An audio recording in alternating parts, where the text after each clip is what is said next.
Hi everybody, it's great to be back here again for our 31st lesson on the laws of Shabbat. Today we'll be discussing candle lighting. Candle lighting is an ancient custom for lighting candles for the Sabbath. As we all know, it goes way back. Our matriarch Sarah was lighting candles, as we all know, matriarchs, and way back. It goes way back. So the question is, what is the reasons behind candle lighting?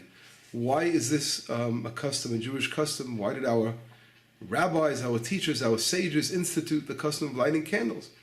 And there are three reasons brought down why we light candles. And one reason is to honor Shabbat. You can't really have an important meal without light, candle lighting. And that, of course, is the first basic reason, honoring the Sabbath. The second reason is that you can't really enjoy a meal. You can't enjoy to have your meal if you can't see what you're eating. No one likes eating in the dark. So that's also a basic, simple reason, a second reason behind candle lighting.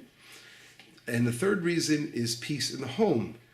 Candle lighting brings peace to the home. And if you think about it, when someone is stumbling around the house and you can't see anything and you bang your head into the wall, it can make you pretty angry. And for these three reasons, we will see, we're going to get on to more spiritual reasons, but these basic reasons are the reasons why candlelight. That's really why the rabbis instituted the must and need to light candles for the Sabbath. And we'll learn that it's also, of course, a blessing. Now, when you do something, when you do a mitzvah, even if it's a rabbinical mitzvah, you make a blessing over it. So this is a very, very special custom in law for the Sabbath. It's sort of a way of sort of bringing in the Sabbath, and we'll see that, of course, the women are the ones responsible. We'll talk about that in a moment.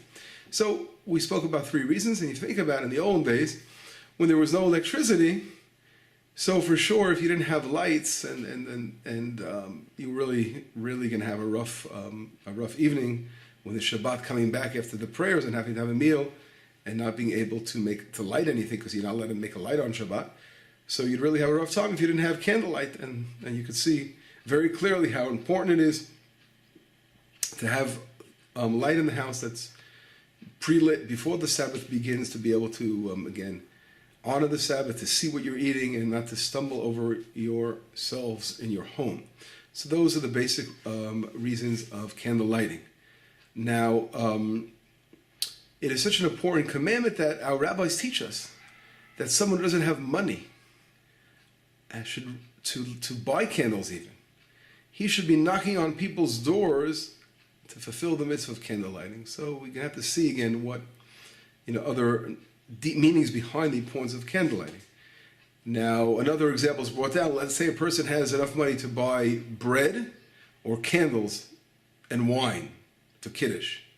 So what should a person do? So number one, what goes first is bread. A person doesn't have the challah bread to have, that's the basic. If he doesn't have that, he's going to fast on the Sabbath, and you can't fast. So you should first purchase the challah bread.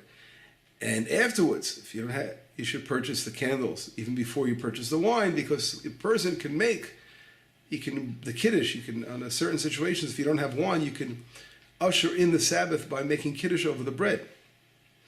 Kiddush means to sanctify, so you can actually bring in the Sabbath through the bread. You don't necessarily have to do it over wine. But wine is the best way, and we'll learn about it when we learn the laws of Kiddush, of course. We'll get to that. Here we are, up to candle lighting, so we're approaching Kiddush as well. And so we mentioned the order of things. Again, bread, candles, and only then afterwards wine. That's the importance. But again, as our rabbi said, if someone doesn't have candles, he should ask a neighbor and borrow money to buy candles. That's how important the candle lighting is. Now let's get to the spiritual reflection of lighting candles on Shabbat. A person, if you think about it, in the dark, he can't find what he's looking for. And he's stumbling around his home, and he's banging himself over the furniture, and everything is out of place. And all of a sudden, the minute the candles are lit, wow, peace is brought to the house. The person can now see his furniture, and he sees how all his different possessions that he has are allowing him to bask in the enjoyment of Shabbat, and he sees how everything finds its place.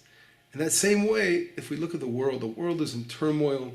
There is wars going on, there is arguments, and people are struggling, and it seems seemingly without remedy. What's going to be to all these problems? And people think the only way to survive in this world is the survival of the fittest. You nullify your friend, your neighbor, right? The one who's strong is going to survive. And that struggle will only continue, really. But when does that end? Well, if we look deeply into this whole thing and we see how divine providence is running the world, all of a sudden, this darkness begins to disappear. And people can begin to contemplate and realize how everything complements one another. If you have two different difference of opinions, so everyone's painting a picture, and there's a guiding hand that is running this world, and things that seem to be in turmoil and not agreeing with one another. Everything is for tikkun olam, for rectifying the world. So all the suffering in the world and all the terrible things going on, the salvation will come. We realize that there's a guiding light, and God is the guiding light of course, behind reality, and that's what the candle lighting represents. It represents this tikkun olam, this world rectification. And by adding the light of candle lighting, we're adding light of Torah. And the whole aim of Shabbat is to enhance our faith and Torah through the beautiful law, this beautiful commandment of lighting candles. We are lighting up the world with faith, and by doing this mitzvah and bringing the light of Torah to shine in the world. Now, we understand that there is a very, very special midrash that teaches us that a person who lights Shabbos candles, who lights the candles of the Sabbath, will merit in children that will be Torah scholars. And this exactly is what we were talking about beforehand. By lighting candles, and one literally connects to the light of the Torah. So you can see that the custom that women, when they light candles, they pray for their husbands to be Torah scholars, their children to be Torah scholars. So this special prayer is so apropos of what we're talking about. By praying for the light, the Torah to shine upon the family, the children, the husband, it's connecting that the whole fact that lighting candles is much deeper than just lighting up the house so you can't fall, but lighting up a world of darkness. And therefore, this is a very powerful mitzvah that we know. It's such a mitzvah that's loved so much by everyone who observes Shabbat. It's a very special thing to be around the woman who lights candles and lights up the house. Beautiful thing. It's brought down in Midrash that when we observe the lighting of candles, God blesses us with the lights of Zion. We will not need the sunlight as a source of light, but the glory of God will be our light, and the nations will follow us, the Jewish people, in our lighting of candles. So that's a blessing brought down in the Midrash. So that's a basic understanding of why we light candles and the deep meanings behind it. And now I'm going to go right away into lesson number 32. We'll do a double header again today, since these are very connected, these different laws of Shabbat, of lighting candles. And I want to talk about the place. Where should a person light candles? Where should a person do the mitzvah in the house? The house is a big house. We said we have to bring light in the house. You don't stumble over your furniture. But what do you do in your bedroom? Do you do it where do you light the candles? So in reality, every room in the house should have light in it, because again, you don't want to fall. But the basic mitzvah of candle lighting is that there should be candles lit where we have the meal, the Shabbat meal, the banquet of Shabbat, where everyone's together. So the blessing that is said over the Shabbat, candles should be said there. And by doing this, we're of course honoring the Shabbat. Now, all the other rooms in the house, they should also have lights, because you don't want to see, again, you don't want to stumble, the other reasons we spoke about Shabbat. But today, when we have street lights that shines in through the outside, the moonlight could give you light sometimes, depending on what part of the day it is, what kind of part of the month it is. But as long as there's light entering the other rooms, it's not pitch black, that's fine. But you still have to have the basic room lit up with, which is your living room. Now, of course, today we have electric lights. So for sure, the fact that we have a custom of using also electric lights, the other rooms in the house and the bathroom, they all have lights a person can see. It's not a problem at all. But it doesn't take away the necessity of lighting the candles, because the candles symbolize something, as we spoke about before, something very, very deep. The reasons behind it, honoring the meal, seeing beautiful candlelight, and also the spiritual things that are behind it as well. But having street lights from the outside shining and electric lights, that solves the problem of not having to light candles in each bedroom, because you have that solved with your lights on. Now, how long should the candles burn for? Or you can say, how long do your electric lights have to be on? So when we have the candle lights in the living room or the dining room, they should be on for surely until the meal ends. You have to make sure that they're going to have enough wax over there in the candles, that the candles burn until the meal is over. The best thing is to let them burn until one goes to sleep. You're not going to put that out, of course, but it should have enough fuel to allow it to burn until we go to sleep. And the lights, and of course today we have electricity again, so it's good to have lights on all night, some light in the house to have, so no one gets up middle of the night and starts banging his head on the wall. And if you think about it, of course, this is because we can't light, of course, God forbid, to make a light on Shabbat, producing fire. So the prohibition of lighting up a fire, either electric lights is fire, or of course, lighting a match. So we have to make sure the house is going to have some kind of source of light. And someone gets up middle of the night and they're able to see something in the home. So again, that's how long the candle should burn for. And the next question is, who's obligated to light the candles? In reality, the obligation is upon the whole house. It's the men, it's the women, it's the children, the whole entire household, the married children, the single children. Everyone has to have shalom bayit. We all want the peace in the house. So the mitzvah is really incumbent upon everybody. But the custom has become that the woman, they have the priority, they have the right, more than anybody, to light the candles. The custom that they do it, the mother of the home, she's the one who's in charge.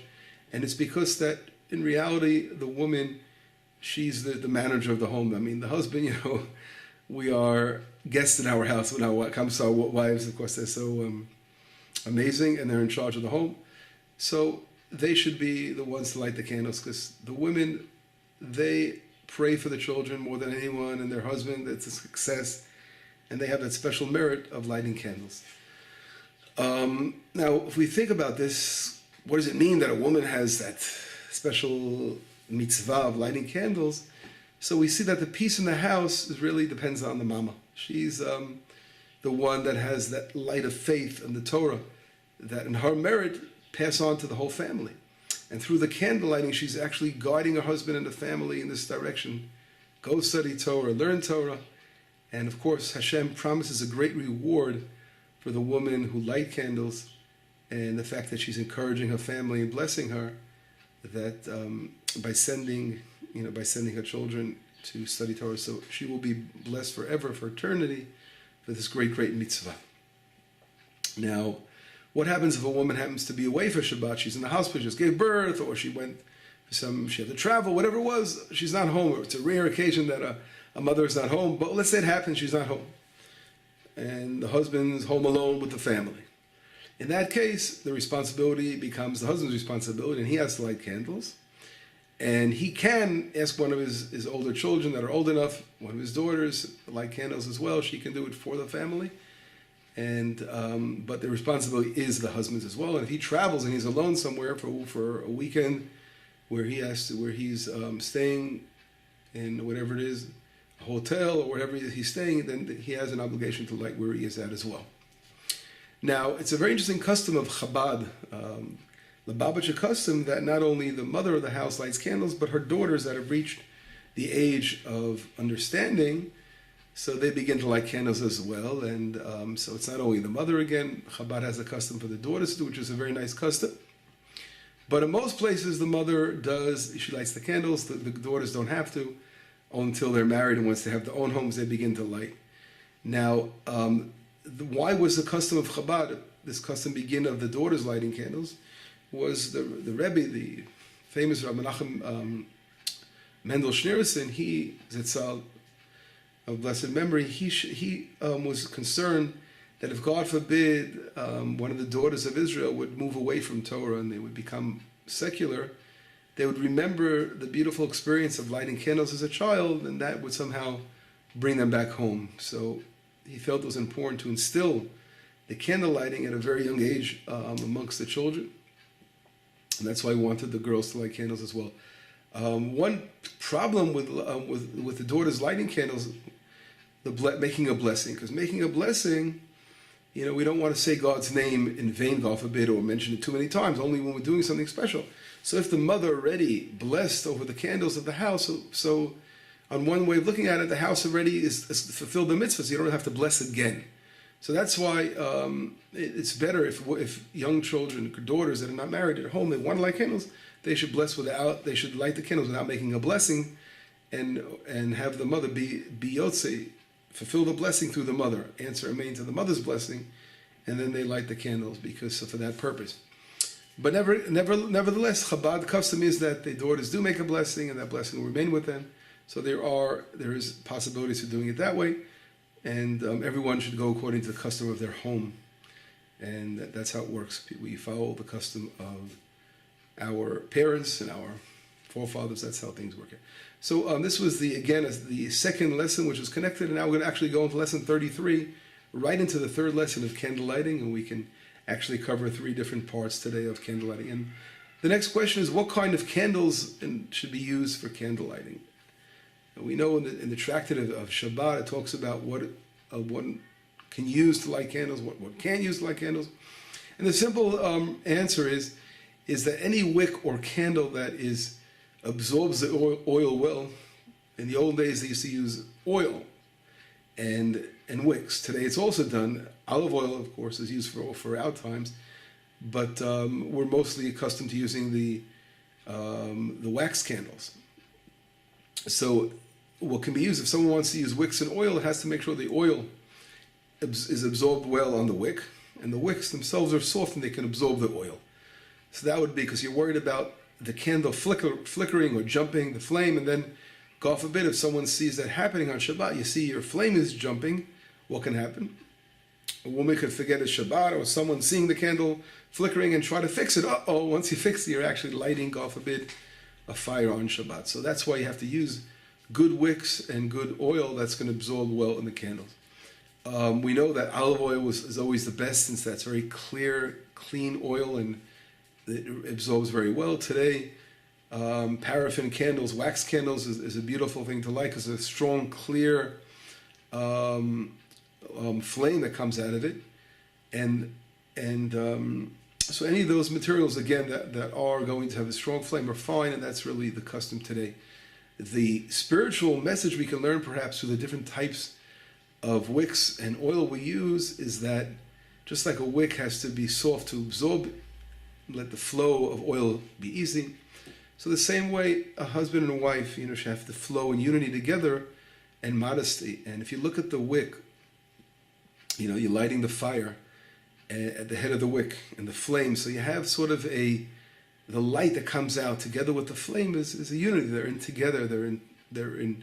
They're forming this unity together, both providing the mitzvah, the light in the house. In the same way, a husband and wife, when they are working in unity through the flame of faith and the light of Torah that comes out of this shining together as a beautiful couple, that spiritual unity will grow, and really love that's based on such beautiful unity, the spiritual, will be strong and grow forever. And that's really the goal of life, to light up and go stronger spiritually, because when people's love are based on physical, just like a physical body just eventually withers away, so a love that's based on something physical is going to wither, but when it's based on spiritual, it's just going to flame in a light that's going to get stronger and stronger. And that's the beauty of candle lighting, bringing that shalom, the peace in the house between, again, husband and wife, which is, of course, the most important thing, building that family together and that light shine for generations and generations. A number of candles that one should light, and we'll finish with this law, is the basic law is to light 2 candles. One for Zachol v'Shamor. There are 2 times in the 10 Commandments written down in the Torah. One mentioned the book of Exodus, in the chapter of Yitro, one at Hanan, in the book of Deuteronomy. So it says, one time Zachol Shabbat, you should remember the Sabbath, and the other time says you should watch the Sabbath. So we light 2 candles, Zachol v'Shamor, to represent that. But there are other customs. There are those who have a custom of lighting for every member of the household another candle. Others light 7 candles for the 7 days of the week. Others light 10 candles for the 10 commandments. So there are many customs. But it's important, once you have a custom, you should fulfill it each week and not change it. Only when you're traveling, you're a guest at someone's house, the custom is always to light, when you're a guest, 2 candles when you're outside your home. And what happens if a woman forgot one week to light candles? So she should really find herself, and the following week she should light an additional candle and begin from now on adding on an extra light if she forgot to light the Shabbat candles. That's how important it is. But nowadays, since there's always a light in the house, if she forgot to light candles, but there were lights in the house, electricity lights on, so therefore that did provide in some way the shalom, the peace in the house, and she doesn't have to add on or find herself by adding another candle.